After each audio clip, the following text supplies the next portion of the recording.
네, 계속해서 김종길 실론의 연속성 연구 공부를 진행하겠습니다. 예, 선행 연구 검토를 하고 있는데 그 다음 순서로 최동호 교수의 검토입니다. 최동호의 논문은 영문학자인 김종길의 비평에서 오히려 유교적 전통 문화의 중요성을 깨닫는다는 역설에 초점을 맞추고 있다. 왜 역설일까요? 20세기 영미 이미지점 시를 전공한 김종길의 영문학자로서의 그리고 신비평을 주로 수용하는데 중요한 비평적 업적을 가진 김종길 비평가에 대한 일반적인 관점이 이미지점에 있기 때문에 오히려 유교적 전통 문화의 중요성을 역설로 생각할 수가 있습니다. 그런데 최동호 교수는 오히려 이 유교적 문화 전통에 더 강조점을 두고 김종길 비평을 검토하고 있습니다. 유종호나 김우창이 이미 이전에도 얘기했던 부분이죠. 이 유교적 문화 전통 그것을 조금 더 강조해서 최동호 교수가 발전시키고 있다고 볼 수 있고요. 특히 주로 황매천, 이육사, 유치한, 조지훈, 박목을 등의 한국 시인들이 가지고 있는 정신적 품격, 지조, 이들 시인들의 공통점이 유교, 박목을은 꼭 그렇지 않죠. 하지만 조지훈이라든지 이육사, 황매천, 유치한 등등은 이제 유교적 전통 문화에 굉장히 영향을 많이 받아서 특히 치사 정신 같은 것을 공통적으로 보여주기 때문에 이런 시인들을 굉장히 중시하고 비평을 했던 것이 김종길 실제 비평이거든요. 그래서 그런 점에 이제 초점을 맞춰서 김종길 비평에서 유교적 문화 전통이 큰 비중을 차지하고 있다라는 관점으로 최동호 교수가 제시합니다. 최동호는 이 과정에서 시와 시인의 비분리라는 관점이 김종길 실론의 중요한 핵심을 밝히면서 자, 이 부분이 이제 또 쟁점이 되겠죠. 중요한 관건이 됩니다. 시와 시인의 분리가 엘리어트가 주장한 그 개념이고 그것이 현대시의 기준이라고 말하고 있고 김종길 시인도 시인으로서 서구 이미지점 시의 영향을 받았고 비평가로서 영미 20세기 신비평의 영향을 받았던 김종길 시인이 시에서도 비평에서도 오히려 유교적 전통 문화로부터 받은 영향으로 인해서 시와 시인의 분리가 아니라 비분리가 오히려 김종길 실론에서 중요한 핵심이다라고 주장하는 것이 이제 최동호 논문의 중심부를 차지한다 이렇게 볼 수 있습니다. 상당히 흥미로운 어떤 지점이 됩니다. 이 쟁점이요. 서구 현대문학의 주체적 수용과 전통의 심화와 확대라는 관점에서 자 그러니까 엘리어트를 중심으로 한 서구 이미지점 시와 신비평을 수용했지만 그것을 주체적으로 수용해서 유교 문화 전통으로부터 오는 이런 시와 시인의 비분리, 즉 시인의 삶이 중요하다는 거죠. 작품도 중요하지만 작품과 시인의 삶을 분리할 수 없다. 이런 어떤 관점을 얘기하고 있습니다. 그래서 전통을 심화했다. 그리고 서구 현대문학을 그냥 수용한 게 아니라 주체적으로 수용했다. 이런 관점이죠. 자, 조금 더 구체적으로 최동호 교수의 지적을 보겠습니다.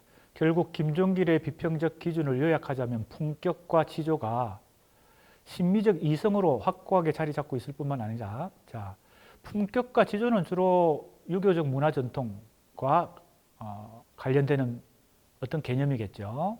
심미적 이성, 이성이란 것은 근대성의 중요한 요소인데 우리도 지금 서구 근대 문학의 영향을 받아서 이 이성, 그냥 합리적 이성이 아니라 심미적 이성이란 것은 역시 예술적 차원에서의 미적 이성이라는 겁니다. 일관되게 대상에 적용되었다 할 수 있는 이유도 거기에 있다.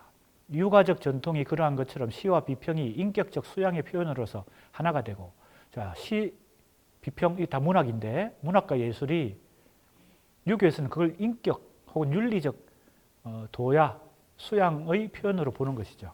그러니까 인격과 관련되어 있다는 거죠. 분리할 수 없다. 즉 시와 시인의 비분리를 지금 주장하고 있는 것입니다. 시와 시인이 분리되는 것이 아니라는 그의 세계관은 타협을 모르는 원칙주의로서 우리 비평의 정신사를 파악하기 위해서는 아마도 앞으로 오래도록 엄미되어야 할 우리 시대의 한 표본일 것이다. 자, 그러니까 이 김종길의 시세계와 비평세계가 동시에 가지고 있는 어떤 중요한 평가의 쟁점이 된다고도 할 수 있죠. 그게 뭡니까? 시와 시인을 분리하느냐 비분리하느냐. 상당히 이것은, 그리고 그것의 원천은 어디에 있어요? 그런 사고방식의 원천은 서구 문학의 관점을 수용할 것이냐, 유교 전통 문화로 대표되는 동양 정신을 개성할 것이냐, 그 관점, 그 대립에 역시 있습니다. 이 두 가지가 이것을 어떻게 정확하게 파악할 수 있는지가 이 논문의 쟁점 중에 하나입니다.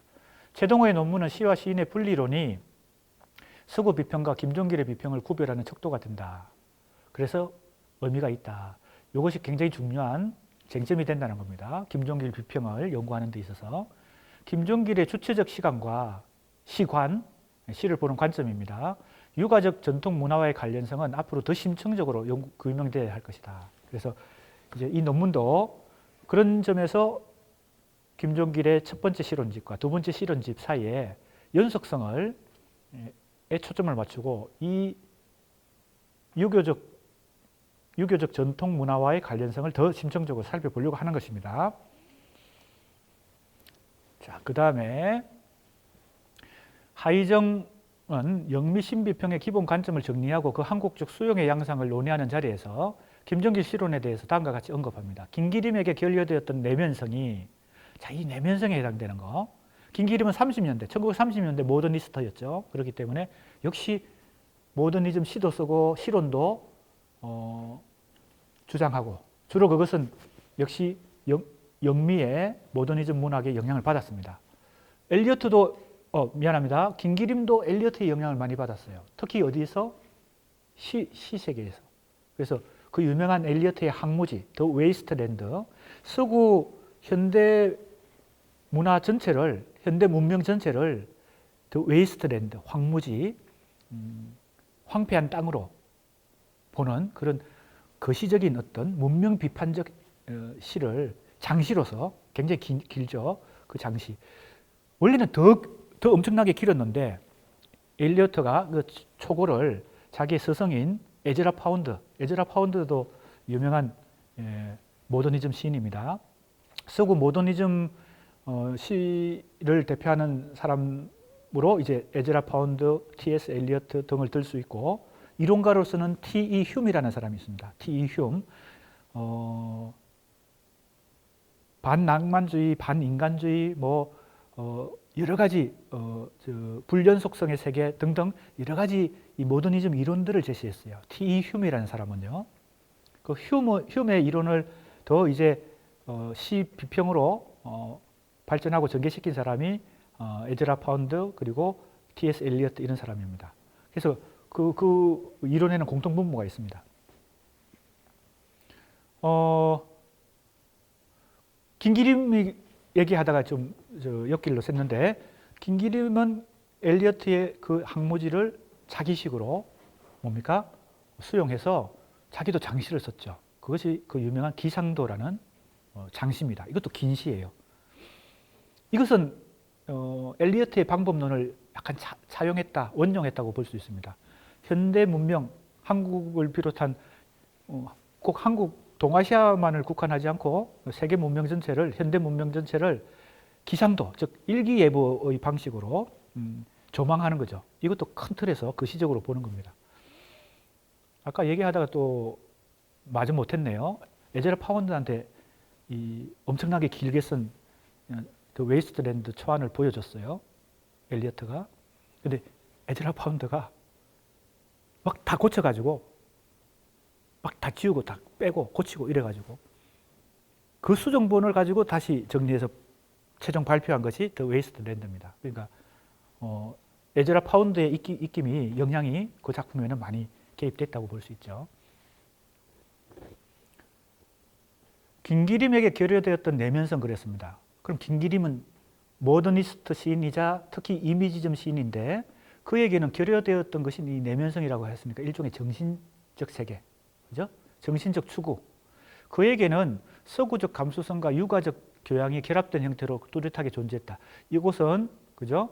유종호 선생, 김우창 선생, 최동호 선생 다 이제 이 부분에 대해서는 공통된 의견을 제시했으니까 하이정 씨가 새롭게 얘기한 건 아닙니다. 그것이 그가 김기림을 넘어설 수 있게 했다. 즉 이미지점 운동, 즉 이미지점 시를 쓰는 것은 어찌 보면 한국에서 서구에서 이미지점이 과연 그런지는 조금 더 우리가 전공을 서구 영미 이미지점 시를 전공하면서 더 깊이 이해해야 되겠죠. 그 속에 정신성이 있느냐, 내면성이 있느냐, 아니면 표면적인 이미지에 그 겉으로 드러난 이미지 어느 구사만 있느냐 하는 것은 이제 좀 더 생각해봐야 될 문제고, 아무튼 김기림에게는 그 내면성이 결여되어 있었다. 즉 이미지점 시를 썼지만 그 이미지점 속에는 겉으로 드러난 이미지의 표면적 효과만 있었지 깊은 시 정신은 없었다. 이런 얘기입니다. 그런데 김종길 시인은 역시 이미지점 시를 썼지만 1950년대, 60년대 육아적 교양이 결합되어 있었기 때문에 김기림에게는 결여되었던 그 내면성을 확보했다. 뭐 이런 평가가 되겠습니다. 이것은 뭐 하이정 씨만 그런 것이 아니라 지금까지 우리가 살펴봤던 이 선행 연구자들이 대체로 공감하는 그런 지금 평가라고 볼 수 있습니다. 하지만 이러한 내면성의 발견이 만족할 만큼 온전한 것은 아니었다고 말할 수 있다. 왜냐하면 그에게 있어서 내면성 자체에 대한 반성적 성찰을 지속하는 것은 찾아보기 쉽지 않기 때문이다. 자, 이 부분도 내가 볼 때는 이게 정확한 어떤 평가의 기준을 가지고 이런 평가를 하는지 의심스럽습니다. 그래서 우리가 연구를 하고 분석하고 해석한 다음에 평가할 때 너무 비약해서 자기 생각을 그냥 주관적으로 얘기하는 경우도 있습니다.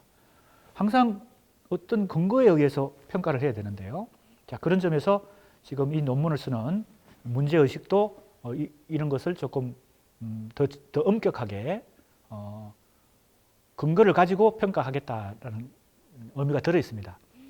하이정은 내용과 형식의 등가적 결합을 통해 전체 실론을 추구한 김기림이, 자, 이것은 김기림에 대한 얘기입니다. 이건 1930년대 김기림의 비평을 우리가 공부해야 되는 것인데 그것을 요약하면 이렇다는 겁니다. 내용과 형식의 등가적 결합, 절충주의죠. 내용과 형식을 결합하면, 즉 A 플러스 B를 하면 전체성에 이른다. 그죠? 비평의 전체성에 이른다. 그래서 그걸 전체 실론이라고 주장한 것이 김기림의 초기 비평이 아니고 후기 비평에, 중기 비평에 그렇게 이걸 주장했습니다. 근데 그것은 형식 논리적인 수준에 머무른다는 거죠. 자, 이거 내용과 형식의 결합입니다. 그런 면에서 김종길은 뭐와 뭐의 결합이에요? 이미지와 정신의 결합이에요. 그죠? 이것도 내용과 형식의 결합에 크게 보면 카테고리에 속한다고도 볼 수 있습니다만, 김기림은 좀 더 이론적으로 이걸 얘기했고, 김종길은 더 구체적으로 제시했다고 볼 수 있습니다. 서구적 감수성과 육아적 교양을 결합한 내면성을 확보한 점에서 김종길 실론을 높이 평가한다. 그러나 내면성 자체에 대한 반성적 성찰을 지속하지 못했다고 한계를 지적하면서 송욱의 비평을 또 여기서 비교합니다. 그만큼 지금 김종길의 비평과 송욱의 비평이 중요한 비교 대상이 된다는 것을 다시 한번 여기서 우리가 알 수 있게 되죠. 이 견해는 유종호, 최동호 등과 다른 관점에서 송욱과 김종길 실론을 대비시켰다. 그러니까 유종호 선생은 오히려 송욱과 김종길을 비교하면서 김종길 실론을 더 높이 평가한 반면에 하이정은 송욱을 더 높이 평가한다고 볼 수 있습니다. 그만큼 중요한 비교 대상이다. 이렇게 볼 수 있고요. 그 다음 김인환 교수는 20세기 한국 비평을 전체적으로 조망하면서 비판적으로 검토하는 자리에서 김종길의 비평에 대해서 다음과 같이 지적한다. 자, 굉장히 많은 사람들이 김종길 비평에 대해서 연구를 했습니다. 그래서 그 선행 연구를 검토한 후에 내가 지금 이 논문에서 뭔가 새로운 얘기를 하려고 하는 것입니다. 김종길은 실론에서 시를 정확하고 섬세하게 읽는 방법을 보여줬다. 자, 이것도 작품 자체를 꼼꼼하게 분석하고 해석하는 신비평의 그죠? 태도를 보여주는 거죠. 그것을 다시 한번 확인할 수 있죠. 김종길에 의하면 현대시란 그때그때 새로운 느낌을 주는 시이고 새로운 인식과 새로운 의미를 내포하는 시이고 사물과 경험 또는 세계와 인생 사이에 새로운 관계의 발견이 담겨 있는 시이다. 그러나 김종길은 새로운 발견을 가능케 하는 실험의식이 전통에 대한 재확인 또는 비판적 검토의 와입니다. 우리 교재에는 그렇게 고쳐져 있습니다. 어긋나지 않는다. 즉 실험 정신과 전통에 대한 확인이 공존한다. 즉 어긋나지 않는다 그랬으니까 조화를 이룬다는 거죠. 이것도 조금 표현은 다르지만 이미지점과 정신성을 결합하고 조화를 이룬다는 것과 크게 보면 같은 맥락이다 이렇게 볼 수 있겠습니다.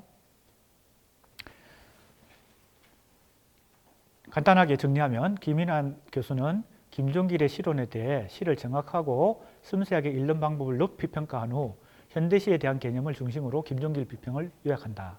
사물과 경험 또는 세계와 인생 사이의 새로운 관계의 발견을 가능케 하는 실험의식이 전통에 대한 비판적 검토와 어긋나지 않는다. 즉 조화를 이룬다. 이렇게 지적을 했다는 겁니다. 자, 이제 이 논문의 구체적인 방법을 살펴보겠습니다. 이 글은 기존 논의가 간과한, 기존 논의가 언급하지 않았던, 지적하지 않았던 김종길 비평의 내면적 측면, 숨어있는 측면을 규명하기 위해서 첫 번째 실론집과 두 번째 실론집 사이에 내재되어 있는 연속성에 초점을 맞춘다는 거죠. 대부분 지금까지 서구 이미지점과 동양정신, 구체적으로는 유교 문화 전통과 이 두 가지가 첫 실론집과 두 번째 실론집에서 변화를 보인다. 이런 것이 큰 틀의 선행 연구들이 보여준 공통 분모였는데 이 사이에 이 두 실론집 사이에 어떤 연속성이 있는지 관심을 가져보겠습니다. 자, 이제 첫 번째 실론집 이 실론입니다. 현대성과 역사의식이라고 되어 있죠. 자, 그러면 이 현대성이란 것이 모더니티인데 역사의식. 자, 아까 전통에 대한 엘리어트적인 개념의 전통이 잘 보이지 않는다. 하이정 씨가 그렇게 부정적으로 평가했는데 그 역사의식, 전통의식 이것이 이 실론집에 어떻게 이 두 가지 대비되는 개념이 나타나는지 살펴보는 것입니다. 그러니까 실론이라는 이 첫 번째 실론집 자체에도 역사의식이라는 것이 개입되어 있다는 것을 규명해서 두 번째 실론집에 비로소 이 역사의식이 나타난 게 아니다라는 것을 살펴보려고 하는 것이 큰 틀의 이 3장의 내용입니다. 자, 이제 조금 빨리 진행해 보겠습니다. 김종길 초기 실론의 양상은 첫 실론집 실론에 수록되어 있습니다. 이 실론의 책에는 1장 현대시 상고, 상고할 때 산자는 흩어질 산자죠. 우리가 산문할 때 산자입니다. 고, 그를 의미하죠. 기고할 때 고입니다. 그러니까 체계적으로 쓴 글들을 모은 게 아니고 이제 이런저런 글들을 흩어진 글들을 모았다. 뭐 그런 정도의 의미입니다. 현대시 상고. 2장은 한국 시인론입니다. 자, 시인에 대해서 연구한 것이고 3장은 한국 시의 현황. 이건 작품론이고요. 그 다음 한국시 비판. 한국 시의 전통과 현재 모습에 대한 일종의 비판적 조언을 하고 있는 것이고 5장은 현대 영시론. 자, 영미시가 전공이었기 때문에 영문학자로서 이 엘리어트를 비롯한 영시가 여기도 수록되어 있고요. 6장이 엘리어트입니다. 그만큼 엘리어트가 김종길 비평가에게 있어서는 중요한 비중을 차지한다. 왜? 한 장을 엘리어트로 지금 할애하고 있습니다. 7장은 영시와 그 고장입니다. 그래서 5장, 6장, 7장은 사실은 영미시 전공, 영문학 전공과 관련된 어떤 글이라고 볼 수 있고요. 1장, 2장, 3장은 한국 현대시에 대한 현장 비평이라고 볼 수 있습니다. 그런 얘기가 여기 나오죠. 예. 1장부터 4장은 비평가로서 당시 한국 시단에 개입하는 시 이론가, 즉 이론 비평과 실제 비평. 실제 비평은 작품에 대해서 혹은 작가에 대해서 비평하는 것입니다. 그래서 이론 비평과 실제 비평이 다 여기에 수록되어 있습니다.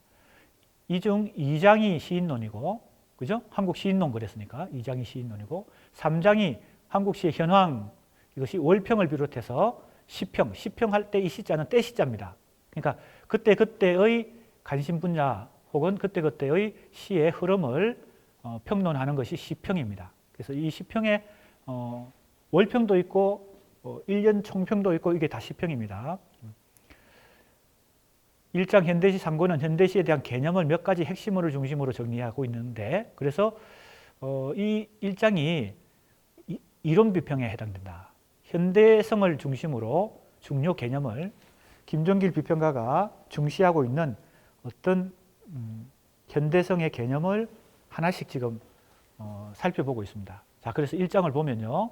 현대라고 하는 것이 첫 번째 개념이고, 두 번째 소재, 다 시와 관련된, 현대시와 관련된 어떤 개념들입니다. 현대시의 현대, 소재, 의미, 포엠, 모더니즘, 난해성, 산문의 시대, 이런 개념들을 중심으로 에세이를, 일종의 비평적 에세이입니다. 그래서 현대시 상고라는 제목이 암시하듯 본격적인 이론 정립을 시도한 것은 아니고 일종의 사색을, 탐구와 사색을 정리한 정도가 되겠습니다. 그래서 이런 제목을 붙인 거겠죠. 상고라는 제목을 붙인 거겠죠. 그러나 이제 내가 볼 때는 이 탐구와 사색은 단편적이긴 하지만 김종길 비평의 어떤 단초, 그죠? 실마리가, 그죠? 여기 다 들어있다는 겁니다. 이론적 단초가 담겨 있다. 그래서 이 1장 현대시 상고에 수록된 이 글들이 중요하다. 자, 우선 이 일련의 글에서 그가 주로 규명하는 문제는 현대시의 본질이라고 할 수 있는데, 특히 현대성의 문제입니다. 모더니티. 자, 이 모더니티의 문제는 서구 모더니즘이 한국에 수용된 1930년대 모더니즘 시 운동을 벌이던 그 시인들, 이론가들로부터 시작되어서 지금까지도 이 모더니티의 문제는 중요한 문학과 예술에 있어서의 핵심 쟁점 중에 하나죠. 그래서 이 작은 이 개념들을 종합한, 그죠? 상위 개념이 현대성이다, 이렇게 볼 수 있습니다. 그 중에 이제 난해성도 있고요. 현대시는 특히 산문시의 경향으로, 그죠? 전개돼 가고 있으니까 이 산문의 시대도 그렇고요. 이 모더니티가 문학과 예술의 흐름으로 나타난 것이, 그죠? 모더니즘이고, 그런 의미에서 이 현대라고 하는 이 개념부터가 현대성의 문제를 다루고 있죠. 그래서 자, 시는 역사와 관련을 가지면서도 그 자체의 역사를 따로 가진다. 이 역사는 사회 현실의 역사고, 이 역사는 시의 역사입니다. 따라서 시에 있어서 현대는 역사에 있어서의 현대와 시사에 있어서의 현대라는 이중의 고려 위에 생각해야 한다. 자, 역사적 현대와 시사적 혹은 문학과 예술에 있어서의 현대는 구분할 필요가 있죠.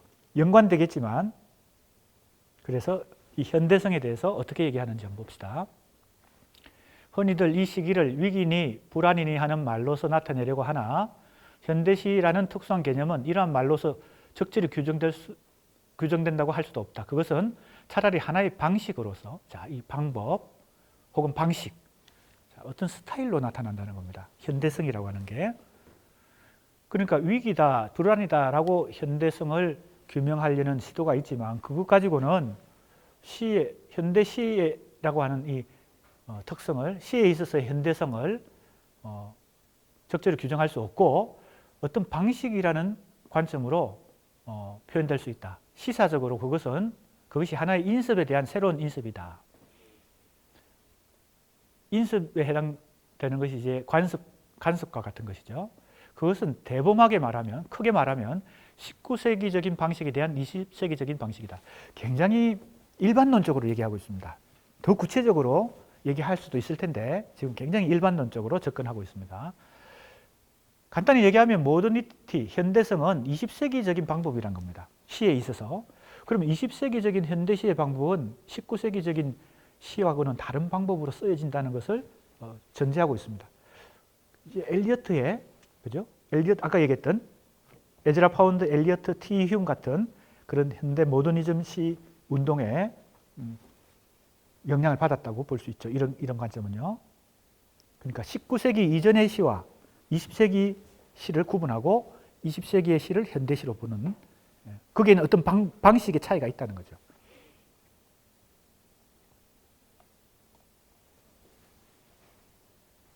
자, 김종길은 현대시라는 개념을 하나의 방식으로 옮겨될 수 있다.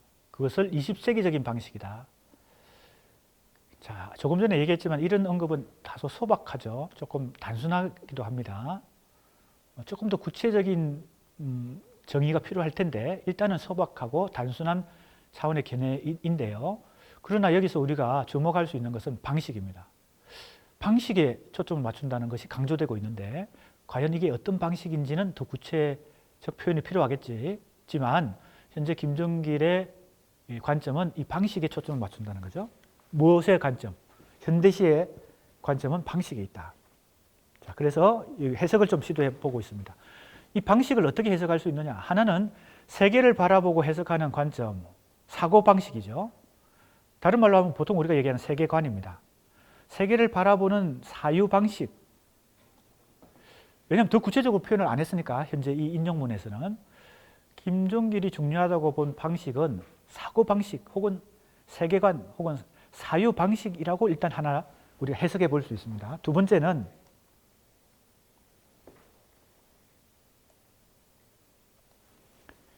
내용이 아니라 형식이죠. 다른 하나는 무엇이 아니라 어떻게 초점을 주는, 이것은 무엇은 화시고 다른 말로 표현하면 이것은 내용입니다. 문학과 예술이 시가 무엇을 표현했느냐? 그것은 어떤 내용을, 어떤 주제를 다루고 있느냐? 이런 거죠. 어떤 의미를 다루고 있느냐? 그래서 내용보다는 형식에 초점을 맞추는 것을 방식이라고 표현했다라고 해석을 해볼 수 있는 것입니다. 이건 내가 해석을 하는 것입니다. 무엇이 아니라 어떻게 초점을 맞추는, 즉 현대시의 개념을 내용보다는 형식의 차원에서 파악하는 것을 의미합니다. 이 두 가지 관점이 아직 구체적으로 더 이상 구체화되지는 않고 있지만 이 두 가지가 아마 같이 공존하고 있다라고 나는 이제 일단 해석을 해봤습니다. 이것이 초기 실론, 즉 이 첫 번째 실론집, 실론이라는 실론집의 일단 특징이다. 지금은 좀 단순하게 얘기하고 있다는 거죠. 하지만 이런 것을 우리가 파악할 수 있다. 또 한 가지 주목할 만한 대목은 시사적으로 그것이 하나의 인습에 대한 새로운 인습이다라는 표현입니다. 현대시가 지닌 현대성을 과거의 인습에 대한 형식적 새로움의 추구다. 자, 이 부분이 중요합니다. 형식적 새로움의 추구다. 이것이 모더니즘을 딱 한마디로 요약해서 정의하라. 그러면 새로움의 추구 이렇게 말할 수 있습니다. 모더니즘의 모토는 새로움입니다. 무엇보다도 새로움을 강조하는 것이 모더니즘이거든요. 그러니까 지금 시사적으로 인습에 대한 새로운 인습이다 할 때 이건 약간 뭐 겸손한 표현이기도 하고 약간 조금 목소리를 낮추는 그런 태도이기도 한데 이 두 번째 인습이라는 표현은 새로운 이것도 인습이라고 나중에는 인습이 되겠죠. 새로운 것도 나중에는 인습이 되니까요. 그런데 여기에 이 문장을 해석하면 이렇게 해석할 수 있다는 겁니다. 형식적 새로움의 추구가 현대시의 뭡니까? 중요한 특징이다. 김종길 시인이 그렇게 지금 얘기하고 있다는 겁니다. 이게 바로 모더니즘을 한마디로 요약할 때 말할 수 있는 새로움입니다. 일반적으로 우리는 이 현대성에서 새로움을 강조하는 데 비해 김종길은 그것을 또 다른 인습으로 강조한다. 여기에 뭔가 그죠? 보통 사람들이 모더니즘을 이해하는 것과 다른 김종길 시인 나름의 뭔가 조금 차별되는 모더니즘 이해 혹은 모더니즘 수용이 있지 않나라고 내가 한번 해석해 보는 겁니다.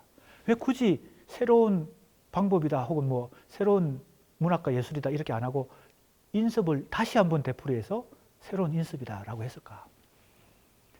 그래서 김종길의 태도는 시사적으로라는 말에서 볼 수 있듯이 현대시라는 개념도 뭡니까? 시의 전체적 맥락 속에서 다시 객관화한다는 거죠. 그러니까 현대시인이라는 자기 주관적 입장에서 전통을 다 그냥 이렇게 요약해서 평가하는 게 아니라 자기가 속해 있는 이 현대시도 그죠? 언젠가는 다시 이 역사적으로 시의 역사 속에서는 다시 하나의 뭡니까? 전통이 될 것이니까 그런 어떤 무의식적인 어떤 태도가 이 표현 속에 있다는 겁니다. 그래서 전체적 맥락 속에서 객관적으로 파악하는 특징을 가지고 있다. 현대성을 시사적 맥락 속에서 객관적으로 파악하는 이러한 시선은 전통 혹은 역사의식에 대한 김종길의 사유와 내면적으로 결부되어 있는 것을 보인다. 자, 그러니까 전통 혹은 역사의식에 대한 사유가 이 첫 번째 제1실론집 실론이라는 실론에도 이론 비평에도 이미 개입되어 있다는 것을 이제 여기서 약간 실마리를 얻는 것입니다. 힌트를 얻는 것입니다. 그래서 전통에 대해서 언급하고 있는 부분 그리고 전통과 현대성의 관계를 이제 살피기 위해서 다른 대목을 인용했습니다. 전통이라는 것이 그러하듯이 현대라는 것도 소박하고 안이한 시인에게 함부로 얻어지는 것이 아니다. 자, 전통도 그렇고 현대도 그렇다는 겁니다. 보통 모더니즘 시인 같으면 전통을 부정하고 현대성을 강조하겠죠. 근데 지금 이 문맥을 보면 전통도 그러하고 현대도 그러하다고 지금 얘기합니다. 그러니까 김종길 시인이 이 전통에 대한 의식 혹은 역사의식 혹은 뭐 유교적 전통 문화에서 얻은 그런 정신적 세계 이런 것을 초기에는 없었는데 두 번째 실론집 이후에 새롭게 그걸 변모된 것이라기보다는 이미 처음부터 내재되어 있었다. 이것이 이제 이 논문의 그 연속성이라는 그 연구의 관점에서 이제 발견된 것입니다. 전통이라는 것이 그러하듯이 현대도 그러하다. 체득하기 위해서는 예민한 역사적 감각과 의식적인 노력을 요한다 그랬습니다. 자연스럽게 얻어지는 게 아니란 겁니다. 이게 노력이 필요하다는 것인데 그것도 역사적 감각이 필요합니다. 보통 우리는 역사의식을 전통과 연결시키고 현대성을 역사적 감각 혹은 역사의식과 연결 안 하는 것이 대부분인데 그죠? 김종길 시인이 지금 정확하게 얘기하고 있는 것은 전통도 그렇고 현대도 그렇고 역사의식이 혹은 역사 감각이 필요하다. 의식적 노력이 필요하다. 이런 얘기를 하고 있습니다. 현대의 시는 현대시라야 시사적 의의를 가지게 된다. 시사적으로 의의 있는 작품이 새로운 작품이다. 그러나 현대의 모색이 시의 상실을 초래하기보다는 별로 새로운 작품은 못 되더라도 사랑할 수 있는 시를 쓰는 것이 안전한 일이다. 현대의 모색이라고 하는 것이 이제 더 기발하고 현대적인 것을 추구하느라고 시를 상실하는 수가 있다는 겁니다. 그러니까 이 김종길 시인은 현대성을 추구하는 것이 중요하지만 시를 잃어버리면 안 된다. 시를 더 좋은 시를 쓰는 한도 내에서 현대성을 모색해야 된다. 이런 얘기입니다. 그래서 새로운 작품은 못 되더라도 사랑할 수 있는 시가 더 중요하다. 이런 얘기를 하고 있죠. 그것과 지금 전통이라든지 역사적 감각이라든지 의식적 노력이라든지 이런 것과 다 연관됩니다. 자, 조금 더 정리해 보겠습니다. 현대성의 체득은 예민한 역사적 감각과 의식적 노력을 통해 얻어집니다. 예민한 역사적 감각은 자 이제 엘리어트가 말한 역사의식과 이제 관련을 시켜봅니다. 앞에서 어떤 연구자가 김종길에 있어서의 전통은 엘리어트가 말한 그 전통과는 뭔가 다른 것 같다 이렇게 평가를 했는데 내가 그때 이게 정확한 평가인지 한번 점검해 볼 필요가 있다 그랬잖아요. 지금 그 대목과 관련되는 부분입니다.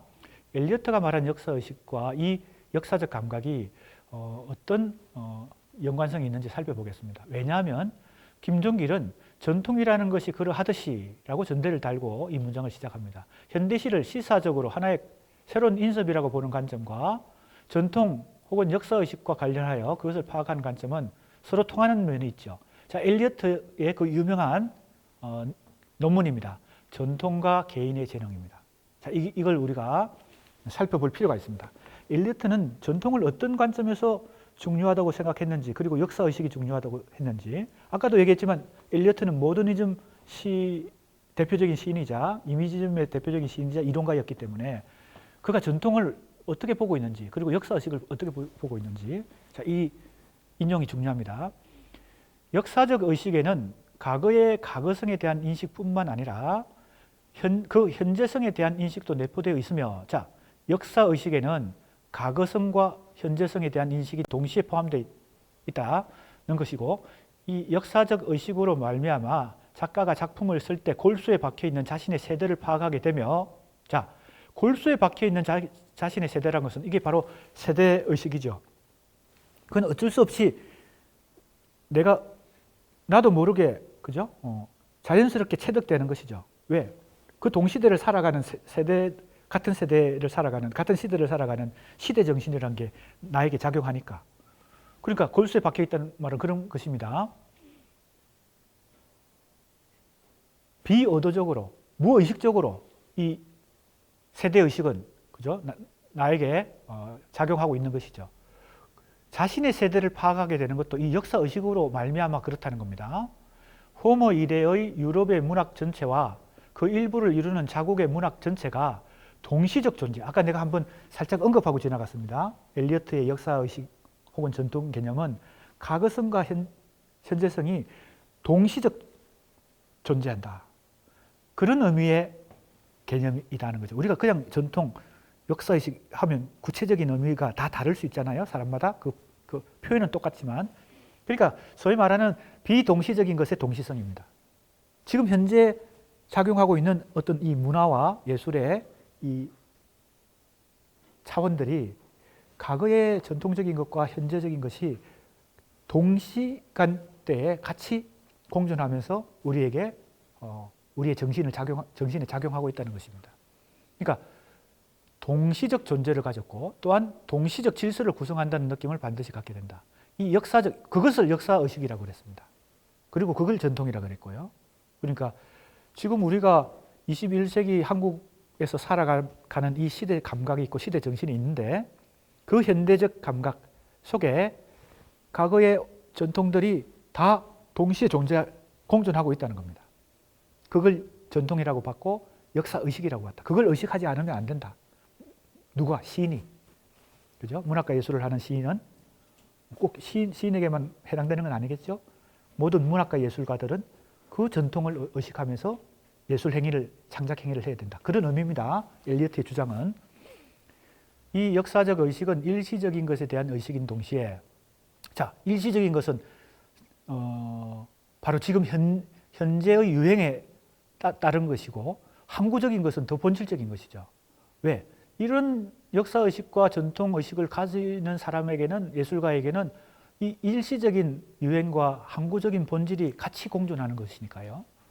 일시적인 것과 영구적인 것을 함께 인식하는 의식이며 문학자에게 전통을 갖게 되는 거예요. 이게 전통이란 겁니다. 그러니까 우리가 그 과거의 것만을 전통으로 보는 그런 전통의 개념이 아닙니다. 엘리어트에게 있어서. 비동시적인 것의 동시성, 이렇게 이해하면 되겠습니다. 간단히. 어렵지 않죠? 이런 정도의 개념은 우리 대학생들이 다 이해할 수 있을 겁니다. 그리고 그것은 동시에 한 작가로 하여금 시간의 흐름 속에서 차지하는 자신의 위치, 지금 자기가 살고 있는 지금 이 현 시대 속에서 이 역사적 자기 위치를 확인할 수 있다는 겁니다. 자신이 속해 있는 시대에 대해서 극히 날카롭게 의식하는 것이다. 이게 바로 그 유명한 전통과 개인의 재능이라는 엘리어트의 논문의 핵심 구절입니다. 전통과 개인의 재능. 개인의 재능은 이 전통을, 역사의식을 가지고 인식할 때 이 개인의 재능이 더 꽃피울 수 있다는 겁니다. 이걸 의식하지 않고 개인의 재능은 한계가 있다. 이런 얘기가 되겠습니다. 자, 그렇다면 이러한 엘리어트의 전통과 역사의식이 김종길 비평가에게 어떻게 나타나는지 살펴볼 필요가 있습니다. 엘리어트가 말한 역사의식은 문학사 전체를 통해 가치 있는 작품들이 동시적 질서를 이루며 현재에도 살아있으므로 시인은 역사의 지속과 문학사의 연속성을 의식하며 창작을 해야 한다. 이렇게 정리할 수 있습니다. 지금 엘리어트의 그 주장을 이렇게 한 문장으로 정리할 수 있습니다. 개인의 재능은 이러한 역사의식을 가질 때 비로소 문학사의 연속성 속에서 자기 세대의 특수성을 획득할 수 있다. 자기 세대의 특수성, 고유성, 이게 중요하죠. 왜? 모더니즘의 모토가 새로움이라 그랬잖아요. 특히 형식적인 새로움. 그 새로움을 찾으려면 자기 세대, 이전 세대하고는 다른, 그죠? 변별되는 새로운 자기 세대의 어떤 예술 형식을 찾아야 될 거 아니에요? 그런데 바로 자기 세대의 특수성을 획득하는 것은 이 문학사의 연속성 속에서 역사의식을 가질 때 비로소 제대로 확인된다는 것입니다. 그래서 시인 혹은 작가는 전통적인 존재가 될 수 있다. 그런 개념이거든요. 그렇기 때문에 김종길 시인의 비평에서 엘리어트가 주장한 그런 전통의 개념이라든지 역사의식의 개념이 과연 존재하는지 이것은 이제 정확하게 한번 평가해 볼 필요가 있습니다. 따라서 초기 시론의 출발점에 서 있는 현대라는 글에서부터 김종길의 사유는 소박 하나마 이러한 엘리어트의 전통 혹은 역사의식의 개념에 인식하고 있었던 것으로 판단된다. 소박하다는 것은 아직 그것이 구체화되거나 더 본격적으로 체계화된 건 아니지만 이런 뜻입니다. 자, 다시 한번 보겠습니다. 자, 이 대목인데 하이정이라는 연구자가 그렇게 평가한 것이 내가 볼 때는 정확한 근거가 있나 하고 아까 내가 의문을 가졌다는 것도 지금 이 대목과 연관이 됩니다. 전통이라는 것이 그러하듯이 현대라는 것도 소박하고 안일한 시인에게 함부로 얻어진 것이 아니고 체득되기 위해서는 예민한 역사적 감각과 의식적인 노력을 요한다. 그죠? 그러니까 이 문장에서 김종길 비평가가 말하고 있는 이 주장은 엘리어트적 역사의식과 전통에 대한 것을 상당 부분 일맥상통하게 가지고 있다. 나는 이렇게 보았습니다. 그래서 현대시라야 시사적 의의를 갖게 된다. 계속 지금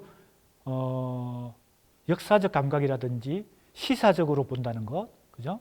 현대라고 하는 걸 그냥 동시대의 관점에서만 보지 않고 시사적으로, 즉 역사적 관점에서 계속 보고 있기 때문에 나는 이것이 소박하지만 이러한 엘리어트적 개념의 전통과 역사의식에 대한 인식을 김종길 비평가도 보여주고 있다라고 이제 평가를 하는 것입니다.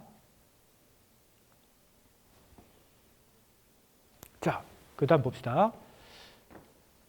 엘리어트에게 동시적 질서를 이루고 있었던 전통이 유럽 문학사라면, 그렇죠. 엘리어트는 유럽의 문학사를 염두에 두면서 이런, 그죠? 전통과 역사의식을 가져야 된다. 그죠? 시인들에게 혹은 예술가들에게 그렇게 주장했겠죠. 유럽의 문학 전통을, 그죠? 이 전통은 김종길에 있어서 동시적 질서를 이루는 전통은 무엇이 있을까? 이 질문이 중요합니다. 이게 바로 엘리어트의 전통과 역사의식이라는 개념을 이 한국의 비평가 김종길이 수용하면서 자기한테 주체적으로, 그죠? 수용한 핵심 근거가 되겠죠. 엘리어트에게는 전통이 유럽의 문학 전통이었겠지만 김종길에게는 이 전통은 한국의 전통 문화였을 테니까 바로 이 질문에 대답하는 것이 김종길 비평의 출발과 그 전개 과정을 행하는 열쇠가 된다. 그만큼 중요하다. 내가 볼 때. 그래서 이제 이 논문은 그걸 밝히는 하나의 과정입니다. 그래서 여기에 이 논문의 문제의식이 사실 중요하게 있다. 이렇게 볼 수 있고, 그런 관점에서 김종길 시인에게 이 역사와 역사의식과 전통에 대한 그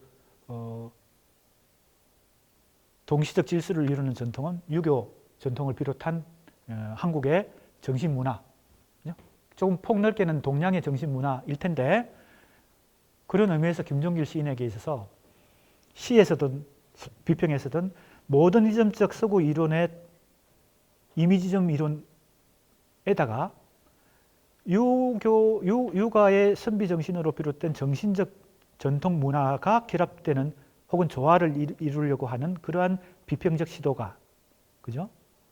김종길에 있어서는 엘리어트적 개념의 전통 혹은 역사의식의 뭡니까? 주체적 수용. 한국의 비평가로서 엘리어트의 이론을 주체적으로 수용한 어떤 구체적 증거가 된다. 뭐 이런 지금 논지를 이 논문은 제시하고 있는 것입니다. 자, 이제 조금 더 가보겠습니다. 한편 김종길의 인용문 후반부는 현대성을 지향하는 관점에 하나의 전제사항이 있다. 시의 상실이란 작품성의 측면에서 미달하는 시를 의미한다. 그죠?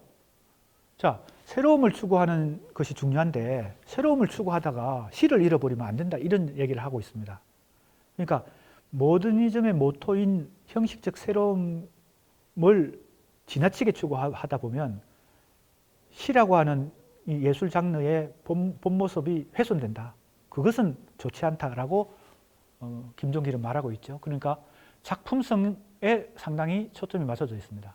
작품성의 측면에서 미달하는 시를 아무리 새롭다고 해도 형식적으로 새롭다고 해도 실험적 시를 얘기합니다. 실험적 정신에 의해서. 그런데 그것은 시를 잃어버리는 것이다. 따라서 김종길은 현대성의 모색을 시사적으로 옹호하죠. 그래서 현대성이 김종길 비평의 가장 첫 번째 키워드입니다. 현대 혹은 현대성, 모더니티가.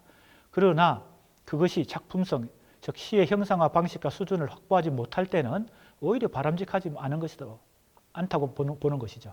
이러한 관점 역시 김종길 시론 전체를 관통하는 기본 태도다. 작품의 수준을 중시한다. 실험이 중요하다고 그래서 막무가내로 실험을 해가지고 시라고 하는 것의 예술성이 훼손되면 그것은 바람직하지 않다.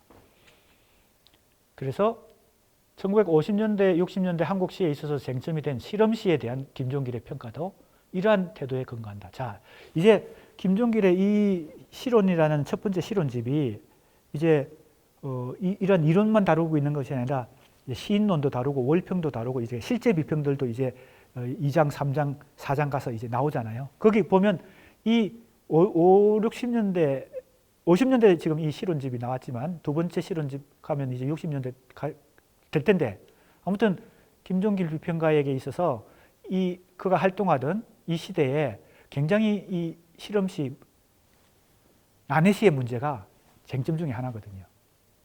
특히 모더니즘 시를 추구하는 시인들 중에서 이 난해시를 쓰는 시인들이 있었고 실험시를 쓰는 시인들이 있었는데 김종길은 모더니즘을 상당히 옹호하는 비평가였지만 이런 실험시에 대해서는 유보했다 이렇게 볼 수 있겠습니다. 물론 이제 개별 시인들에 대해서 어떤 시인들에 대해서 옹호하고 비판했는지는 더 우리가 이제 실제 비평을 시인론이나 작품론을 살펴봐야 되겠죠. 그 다음에 자 이제 1장 현대시 상고에 나오는 여러 이제 글들을 지금 분석하고 있습니다. 그 다음에 소재와 의미, 그 다음에 현대가 제일 먼저 나왔고 그 다음에 소재와 의미입니다. 현대에서 보여준 현대시의 개념에 대한 구체적 강론이 이제 소재와 의미에 들어갑니다. 소재에서는 예술의 소재는 넓은 의미에 있어서 경험 전반이다. 자, 예술이 소재로 삼을 것은 다 삶의 그 경험에서 다 얻어질 수 있다는 거죠. 소재는 예술적인 과정을 거침으로써 변형되고 변질된다. 이것도 소박한 얘기입니다. 굉장히 상식적인 얘기죠. 그러나 이 상식을 우리가 무시할 수 없습니다. 그죠? 시에서 혹은 예술에서 소재는 경험 전체에서 얻어지는데 그러나 이 소재는 예술적 창작 과정을 거칠 때 변형되죠. 그죠? 그래서 예술적 변형이 일어납니다. 시는 시적 변형이 일어납니다. 시적인 소재가 따로 있다고 생각은 유치하다. 그죠? 그러니까 자연을 소재로 해서만 시를 써야 된다. 이건 이제 전통 서정시의 입장인데 모더니즘 시는 대체로 모더니즘을 옹호하는 시인들은 생활 현실, 그죠? 거리, 그죠? 예를 들면 우리가 마트에서 그 물건을 사는 거 이런 것들도 다 시의 소재가 될 수 있죠. 여러 가지 일상적인 현실, 그죠? 이것이 다 소재가 될 수 있습니다. 시의 모더니티를 너무 소재에만 찾으려는 의도는 근시안적이다. 그래서 소재에서 현대성을 찾는 것은 상당히 이건 소재주의에 빠질 위험이 있죠. 그래서 어떤 소재로 시를 써야 이게 현대성을 확보하느냐 이런 식의 접근은 근시안적이라는 겁니다. 이것은 일상적인 경험 전체가 시의 소재가 될 수 있으며 시적 형상화 과정에서 변형된다. 내용보다는 형식과 방식, 즉 기법이나 형식을 중시하는 영미 모더니즘의 시간을 따르고 있다. 그 다음에 자 이제 엘리어트가 또 인용되고 있습니다. 엘리어트를 또 얘기합니다. 이것을 앞에서 인용한 엘리어트의 소재 방정식에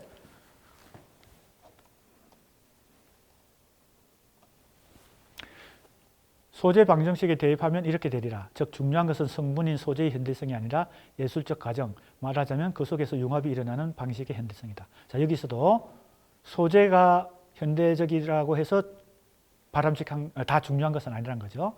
그 소재가 중요하기보다는 그 과정이 중요하다. 아까 방식이 중요하다고 했을 때 그 방식입니다. 방식에 초점이 맞춰져 있었죠.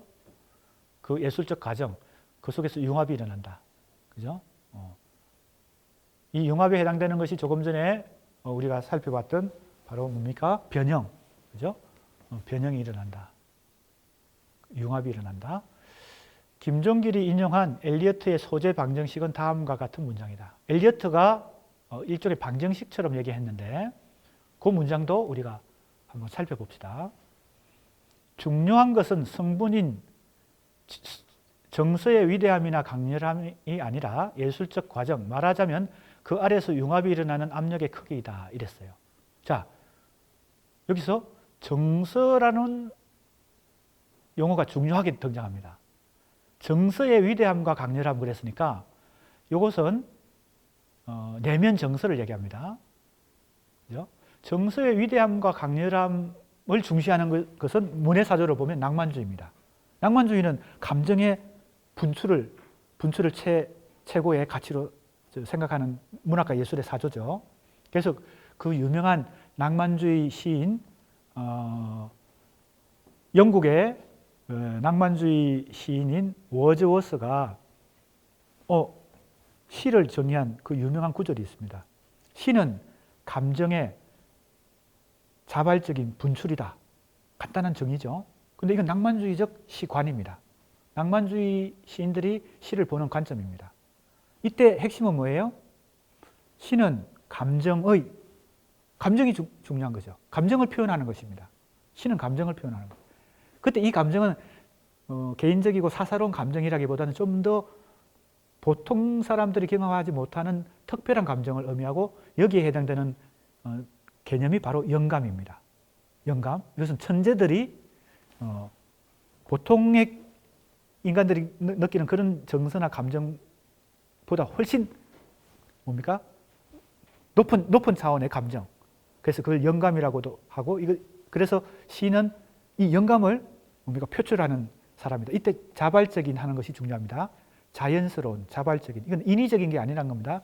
인공적으로 이걸 만들어내는 게 아니라 시를 인공적으로 만들어내는 게 아니다. 이건 자발적으로, 자연적으로 마치 샘물이 솟아나듯이 이 영감이 솟아난다. 그러니까 시인이라는 존재는 어떤 존재겠어요? 보통 사람이 아니죠. 영감을 자기 의도적으로 내는 게 아니라 자연적으로, 자발적으로 이 영감이 솟아나는, 그래서 그걸 표현하는 것이 시니까 낭만주의 시인들에게 있어서 시인은 천재죠. 그래서 보통 시인은 그때는 엄청난 존중을 받았습니다. 그런데 이제 바로 엘리어트 시대 20세기 초반부터 이러한 낭만주의 시관에 대한 반대 정의들이 생겨나게 됩니다. 그러니까 지금 엘리어트가 얘기하는 바로 이 대목을 잘 보면 됩니다. 정서의 위대함이나 강렬함이 아니라는 겁니다. 현대시는, 20세기 현대시는 낭만주의 시인들이 생각하듯이 그런 방식으로 시가 쓰여지는 것은 아니다. 첫 번째, 시의 원천은 감정이 아니라는 겁니다. 정서가 아니라는 겁니다. 그 다음에 나오는 것이 과정이다. 그래서 융합이 일어나면서 압력이 얼마나 큰가, 그 강도가 얼마나 큰가에 따라서 소재가 변형되는 것이 중요하다. 이것과 관련되는 유명한 엘리어트의 또 이론이 있습니다. 지금 우리가 엘리어트 얘기가 자꾸 나와서 그런데 우리가 현대시를 잘 이해하고 공부하기 위해서는 또 필요한 거니까 우리가 김종길 비평을 연구하는데 왜 자꾸 엘리어트 개념을 공부하느냐 이렇게 항의할 학생도 있을 수 있지만 이게 다 관련돼 있고 우리가 현대시를 이해하는 데는 다 도움이 되니까 또 한 가지 얘기를 할 필요가 있습니다. 자, 이 대목과 관련되는 겁니다. 자, 낭만주의는 감정을 중시했는데, 그죠? 자, 조금 전에 내가 얘기했던 워즈워스의 그 시에 대한 정의를 한번 다시 기억해 보세요. 시는 감정의 자발적 분출이다 그랬을 때 그 감정은, 그죠? 천재들이 많이 경험하는 그 어떤 영감이라고 그랬잖아요. 그러면 이때 시와 시인은 분리될까요? 비분리될까요? 비분리죠. 시인이 중요한 것입니다. 시인은 아무나 되는 게 아니고 천재적인 영감을 경험하는 사람, 그리고 자기 노력에 의해서 되는 게 아니에요. 그러니까 이때 이 낭만주의 시관이 가지고 있는 기본 전제는 시인과 시는 분리할 수 없다는 겁니다. 그러니까 엘리어트가 20세기에 이 모더니즘 시 이론, 즉 이미지즘 이론을 제시하면서 그 대타 개념으로, 그죠? 대결 의식을 가지고 생각했던 문의 사조는 낭만주의였던 것이고, 낭만주의 시의 시관을 계속 비판하는 것입니다. 그러니까 엘리어트의 그 새로운 현대 시의 이론 속에는 시와 시인의 분리 개념이 나오는 것이죠. 또 하나는 뭡니까? 바로 이건데, 감정을 자발적으로 분출한다, 자연스럽게 표출한다. 이게 낭만주의 시의 이론이라면, 현대 모더니즘 시, 이미지즘 시는 감정과 사상을, 생각을 그냥 자연스럽게 분출하는 것은 19세기 이전의 시고 20세기 시는 현대 시는 그렇게 쓰면 안 된다는 것이고, 그때 나오는 것이 객관적 상관물 이론입니다. 객관적 상관물이 뭐냐? 이것도 설명을 잠깐 하겠습니다. 시간은 없지만.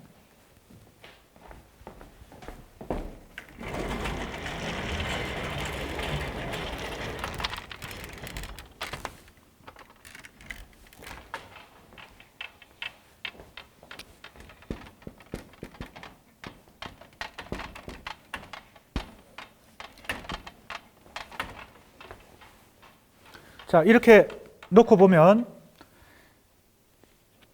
낭만주의 시관에서는 이 시인이 가지고 있는 감정을 중시했고, 물론 이 감정은 영감의 차원이지 개인적 일상적 감정이 아닙니다. 그래서 이 시인은 천재죠. 그래서 뭐가? 시인과 시가 일치하죠. 이게 비분리입니다. 일치한다. 이런 생각을 가지고 굉장히 시인을, 그죠? 높이 존중하게 됩니다.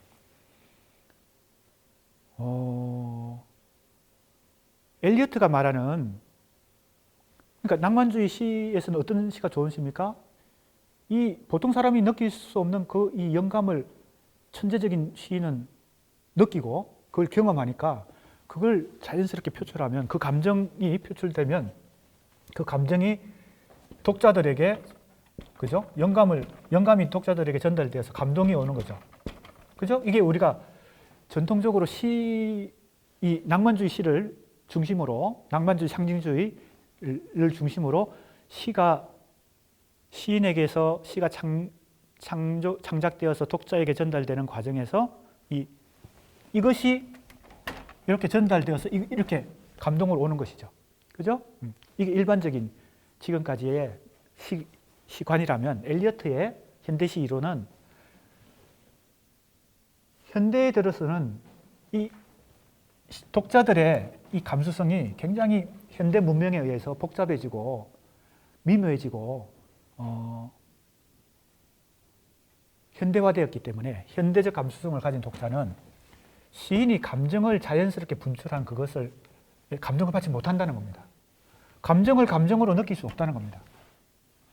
이전에는 낭만주의 시대에는 이 감정을 감정으로 전달받았는데, 현대 20세기에 변화된 시대 현실 때문에 독자의 감수성이 변해서 감정은 감동으로 오지 않고 오히려 이 감정을 자연스럽게 표출하면 그러한 시의 언어가 독자에게는 정서로 전달이 안 된다는 겁니다. 그럼 어떻게 해야 되냐? 그게 바로 객관적 상관물인데,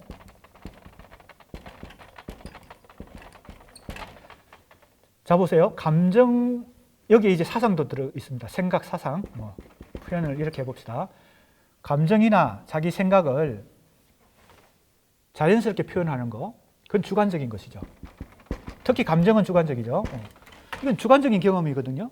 시인이 가지고 있는 이 경험은. 근데 이걸 자기가 언어로 표현했다고 그래서 이게 독자한테 그대로 전달된다고 생각하는 것은 현대인들에게는 해당이 안 된다는 겁니다. 그러면 어떻게 돼요? 이 주관적인 걸 최대한 객관화 시켜야 된다는 겁니다. 그게 객관적이라는 말에 포함이 되어 있습니다. 그러면 감정이라는 것은 주관적인데, 이 주관적 감정을 어떻게 해야 객관화? 지금 김종길 시인의 비평 속에 변형이라는 말이 계속 나오잖아요. 그죠? 소재가 소재가 변형된다 이렇게 말하는 것과 일맥상통합니다. 너무 이제 조금 단순하고 소박하게 지금 표현하고 있지만 김종길 시인은 엘리어트가 말한 것은 이 주관적인 감정이 객관화되려면 이게 바로 이미지로 변형돼야 된다. 이미지로 전환돼야 된다. 바꿔야 된다. 이걸 직접 표현해서는 안 되고 감정을 직접 표현하지 말고 이 감정에 해당되는 객관적인 그래서 상관물입니다. 상응하는 관련되는 어떤 사물을 제시해야 된다. 이 주관적 감정에 상응하는 그죠? 그 감정과 상응하는 연관되는 어떤 사물을 제시해야 된다. 그게 이미지입니다. 객관적 상관물은 이미지라고 봐도 무방합니다. 그런데 이 객관적 상관물이라는 것은 조금 더 그죠? 숨어 있는 속뜻을 표현한 것이죠. 주관적 감정을 객관적 상관물인 이미지로 표현해야 독자에게 이것을 경유해서, 그죠? 이걸 매개로 해서, 예를 들면 이게 이제 쓸쓸함의 감정이었다고 칩시다. 쓸쓸하고 고독하다. 그러면 이 쓸쓸하고 고독하다는 것을 쓸쓸해, 고독해, 난 외로워 이렇게 표현하는 이 소박하게 표현하는 것이 낭만주의 시의 방법론이라면 현대 시인은 즉 이미지점 시를 쓰는 시인은 그렇게 표현하면 안 된다는 겁니다. 감정을 감정대로 있는 그대로 표현하면 독자가 그런 정서를 쓸쓸한 정서를 못 느낀다는 겁니다. 그럼 어떻게 해야 되나요? 그것에 해당되는 그것에 상응하는 객관적 상관물 즉 이미지를 대신 제시함으로 해서 이 이미지를 경유해서 독자가 이 쓸쓸함을 느끼게끔 만들어야 된다. 이런 얘기가 됩니다. 자, 객관적 상관물 기억할 만하죠? 예를 한 가지 들겠습니다. 내가 흔히 이 객관적 상관물을 설명하기 위해서 예를 드는 것인데 황동규 우리 수강생들, 학생들이 누구나 좋아하는 황동규 시 중에 어제를 독려맨 편지를 받았다. 뭐 이렇게 시작하는 시가 있습니다. 사랑하는 사람과 이별하는 상황을 표현한 시입니다. 조그만 사랑 노래인가요? 정확한 지금 제목은 정확하게 기억 안 나는데 예를 들어서 그 구절이 기억나기 때문에 조그만 사랑 노래. 어제를 독려맨 편지를 받았다 하면서 이 시가 진행되는데 그 내용은 사랑하는 애인에게서 결별의 편지를 받은 것입니다. 그래서 이제는 헤어져야 되는 상황이고 혼자 고독하게 집에 가는 상황을 얘기하고 있고 그 이별 속에서 느끼는 고독과 쓸쓸함을 표현하려고 합니다. 그런데 황동규 시인이 어떻게 표현하는가 하면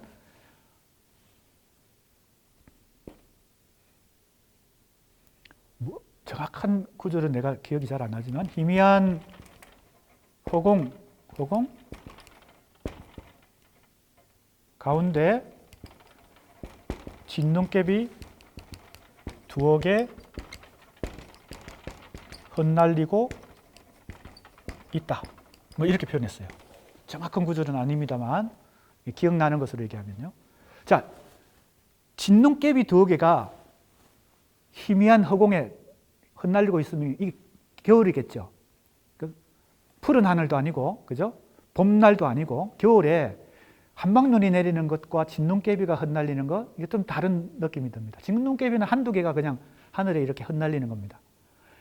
그러니까 허전하고 공허하고 안타깝고 쓸쓸한 마음 이걸 감정 그대로 표현한 것이 아니라 그 공허하고 허전한 마음을 이 진눈깨비 두어 개, 허공 이 두 가지 이미지의 결합으로 보여주신 거죠. 둘 다 이미지인데 진눈깨비 두어 개가 이미지입니다.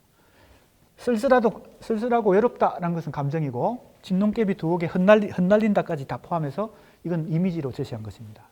그러니까 이게 객관적 상관물입니다. 그래서 현대시의 중요한 기법은 감정을 있는 그대로 표현하는 것이 아니라 감정을 객관적 상관물인 이미지로 대신 표현해서 이 이미지가 매개가 되어서 독자에게 이 감정을 다시 다시 경험하게끔 체험하게끔 만드는 것이 바람직하다라고 하는 방법론인데 이것이 객관적 상관물입니다. 이 엘리어트가 역시 주장한 것입니다. 그래서 엘리어트의 시를 보면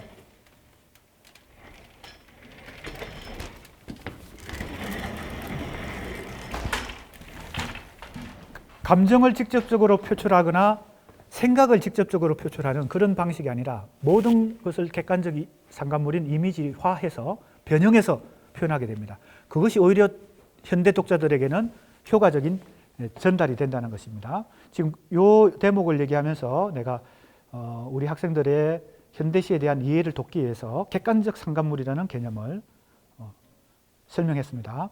엘리어트는 현대시의 개념을 낭만주의 시와 대립항으로 두고 정서의 차원보다는 그것이 예술적으로 형성화하는 과정에 의미를 둔다. 그죠? 자, 지금까지 설명한 바와 같습니다. 그런데 그 아래서 융합이 일어나는 압력의 크기, 자, 이 구절이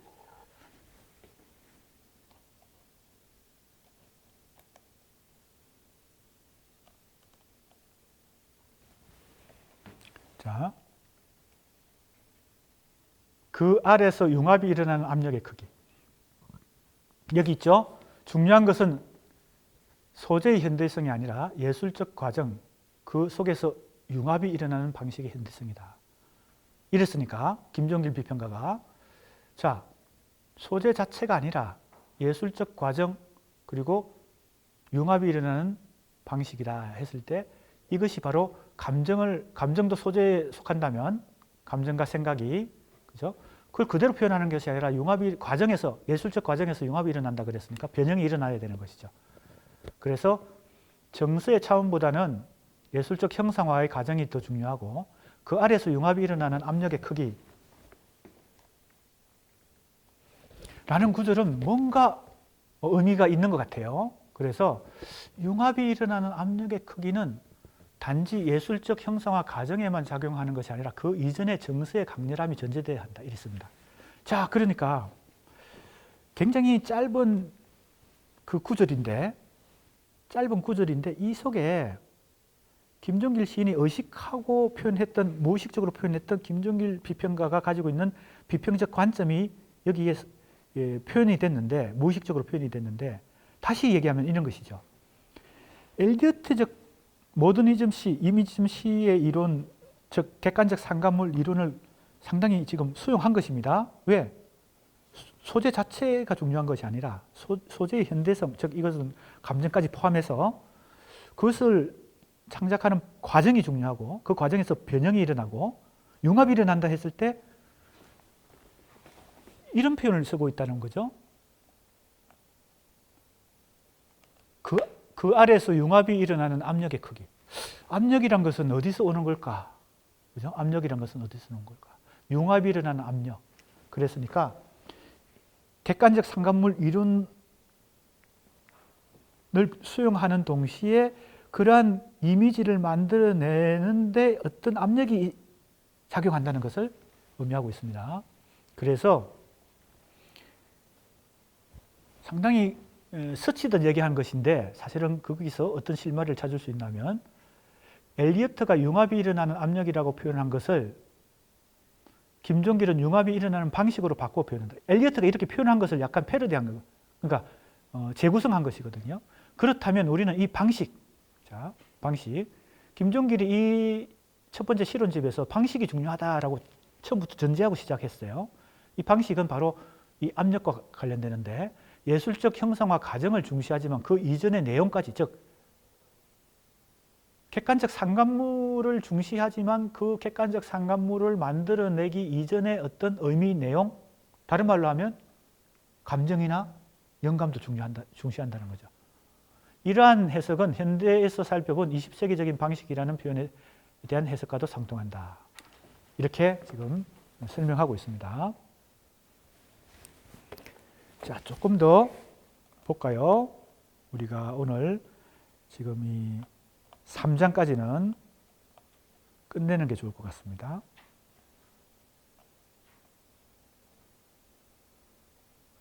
자, 그 다음 한번 살펴봅시다. 자, 이것도 유명한 문장입니다. 머클리 슈, 시법이라는 이 작품에서 이런 표현을 하고 이것은 많이 인용되는 것입니다. 그래서 학생들도, 우리 수강생들도 많이 들어본 얘기일 겁니다. 시는 의미하는 것이 아니라 있어야 한다. 뭐 때로는 있어야 한다라는 번역보다 존재하는 것이다. 이렇게 번역이 많이 되죠. 신은 의미하는 것이 아니라 존재하는 것이다. 즉 내용이 중요한 것이 아니라 그 자체로 존재성을 가진다. 신은 하나의 사물이다. 신은 하나의 존재다. 이런 말이 됩니다. 우리는 신하는 예술 작품 속에서 의미만 캐치하고 의미만 이해하면 끝난다 이렇게 생각하는 그런 경우도 있는데 그렇지 않다는 거죠. 신은 그 자체가 하나의 예술 작품으로서 존재성을 갖는다. 그죠? 그러니까 내용만 갖지 않는다. 이런 얘기죠. 이걸 인용했습니다.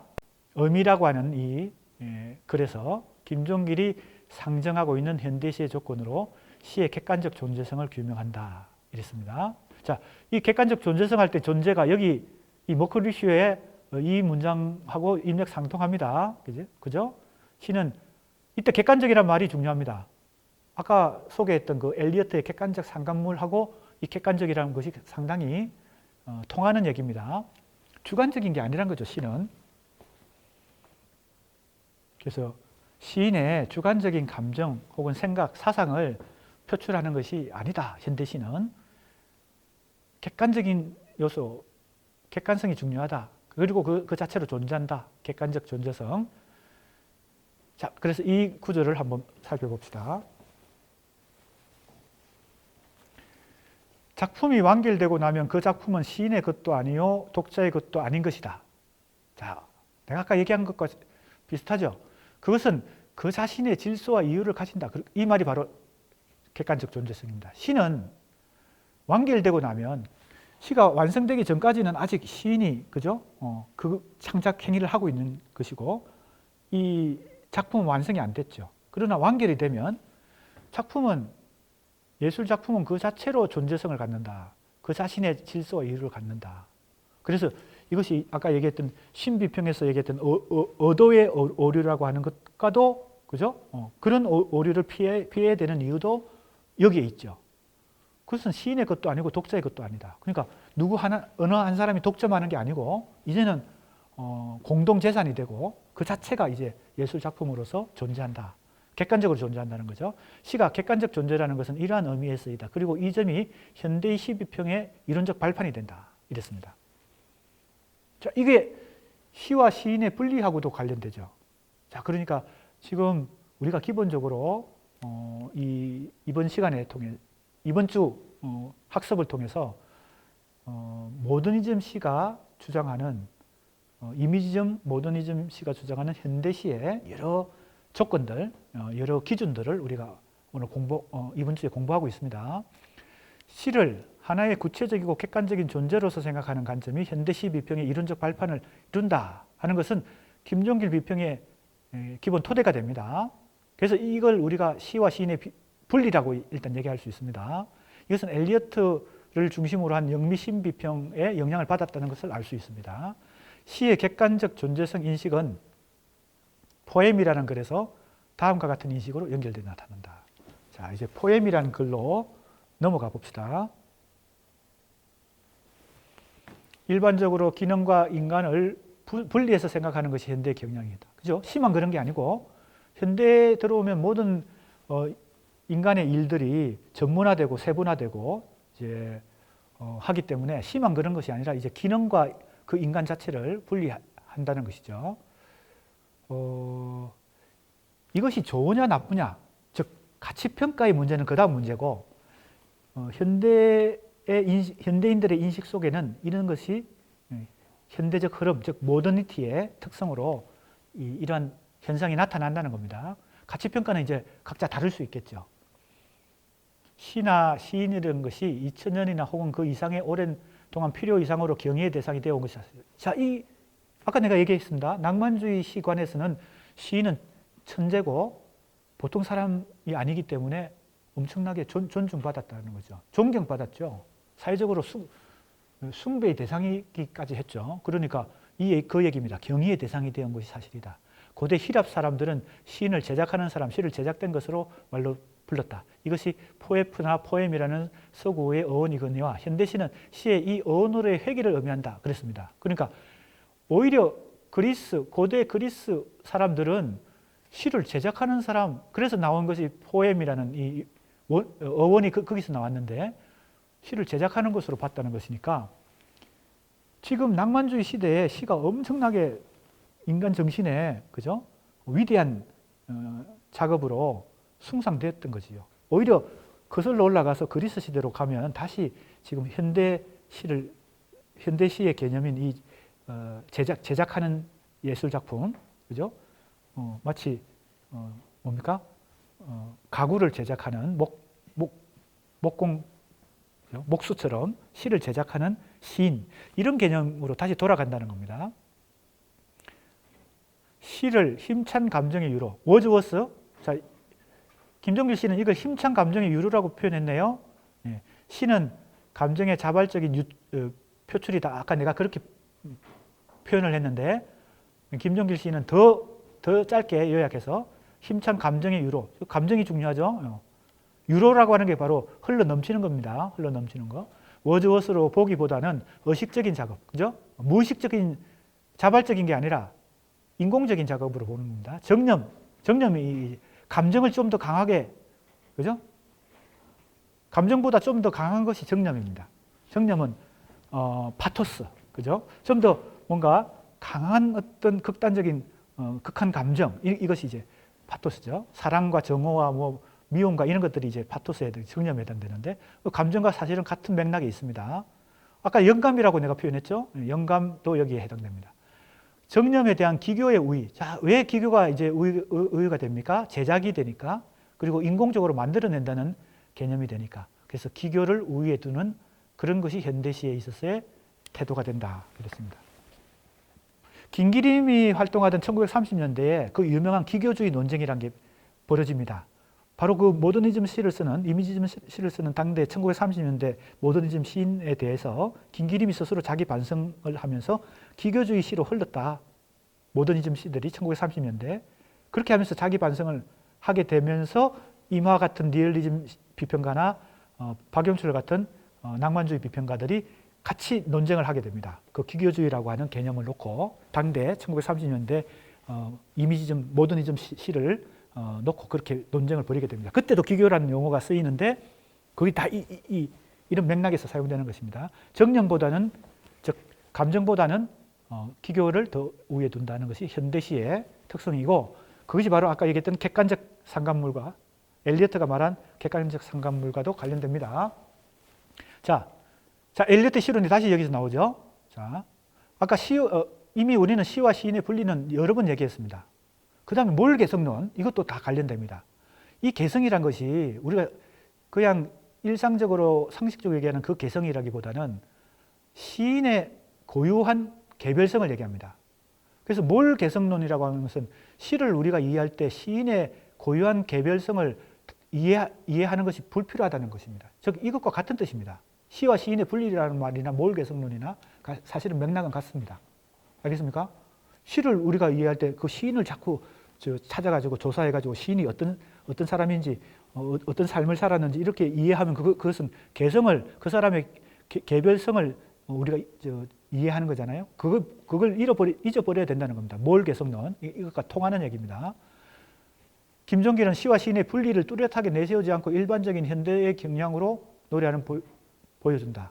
현대 경향이었다라는 과거 시제 서술의 사용은 김종길의 시의식 속에서 시와 시인의 분리가 선명한 주장이 아니라 하나의 고려 대상이다. 물론 시와 시인의 분리를 얘기하죠. 그런데 이것이 강하게 엘리어트처럼 표현된 것은 아니고 이것을 전제로 지금 얘기가 진행되고 있습니다. 그죠? 그래서 아까 시와 시인의 분리가 전제되어 있다고 했죠. 시를 의식적인 작업으로 보고 정념보다는 기교의 우위를 두는 것도, 그죠? 서구 현대시의 개념을 소개한다는 식으로 하고 있습니다. 그러니까 김종길 시인은 서구 이미지즘 이론을 엘리어트를 중심으로 수용하고 있지만 뭔가 자기가 근본적으로 가지고 있었던 시에 대한 관념, 시에 대한 시관 혹은 비평관하고 뭔가 충돌하는 것도 무의식적으로 느끼고 있었던 것 같아요. 그렇기 때문에 이걸 강하게 시와 시인의 분리를 강조한다든지 그렇게 하지는 않고 서구 현대시의 관점이 이러이러하다라고 좀 객관적으로 표현하는 것이다. 나는 그렇게 지금 보는 것입니다. 자, 이제 조금 더 빨리 해봅시다.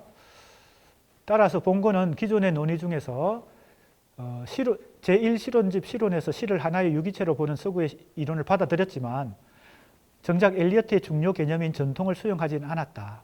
그 다음에